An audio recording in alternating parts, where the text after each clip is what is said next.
ఇదండి మా పిన్ని వాళ్ళ ఇల్లు. ఇప్పుడే వచ్చేసినాం మేము మా పిన్ని వాళ్ళ ఇంటికి. మా పిన్ని వాళ్ళ ఇంటికి సంగారెడ్డిలో. ఇగో హాయ్ పిన్ని, హౌ ఆర్ యు?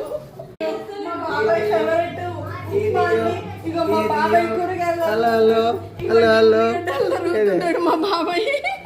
అబ్బో ఇంకో మా బాబాయ్ వాళ్ళ ఇల్లు. ఇంకో పెద్ద ఇల్లు అండి. ఇగో ఇది కిచెన్, ఇది పూజ రూము, ఇంకో అవి 2 బెడ్రూమ్స్, ఇగో ఇది టీవీ.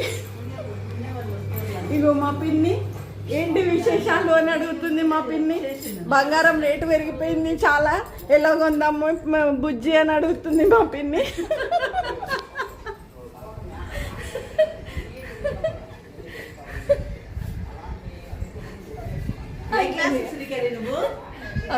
అన్ని లోపల ఏదో సౌండ్స్ చేస్తుంది, ఏదో చేయడానికి ప్లేట్ పట్టుకొని వెళ్ళింది మా పిన్ని దగ్గర.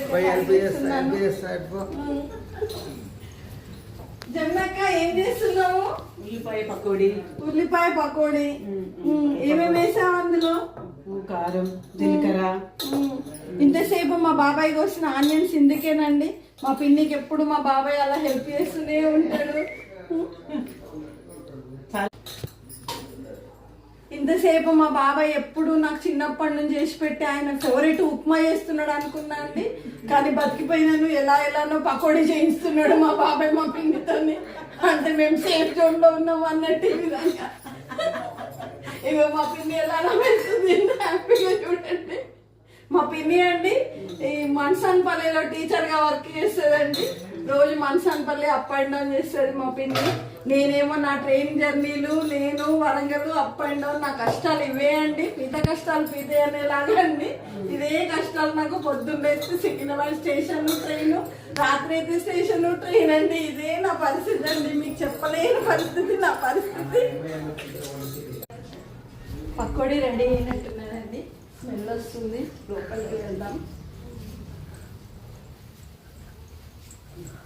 మా బాబాయ్ చెప్తే వినడండి, ఎప్పుడు కిచెన్ లోనే ఉంటాడు మా బాబాయ్.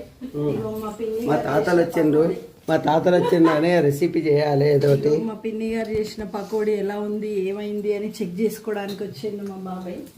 టేస్ట్ ఉందా చూడండి పకోడీ అండి, ఎట్లుంది చెప్పండి. వావ్ సూపర్ అని. వావ్ సూపర్, మస్తుందండి, చాలా బాగుందండి. ఇంకో ఇదండి, ఇంకో ఇది మా మద్దలండి, మా తమ్ముడు మిస్సెస్. చెప్తే గానీ సౌండ్ లేదండి, దాని దగ్గర సౌండ్ కూడా రాదండి. వెళ్ళి ఇన్ని రోజులు అవుతుంది.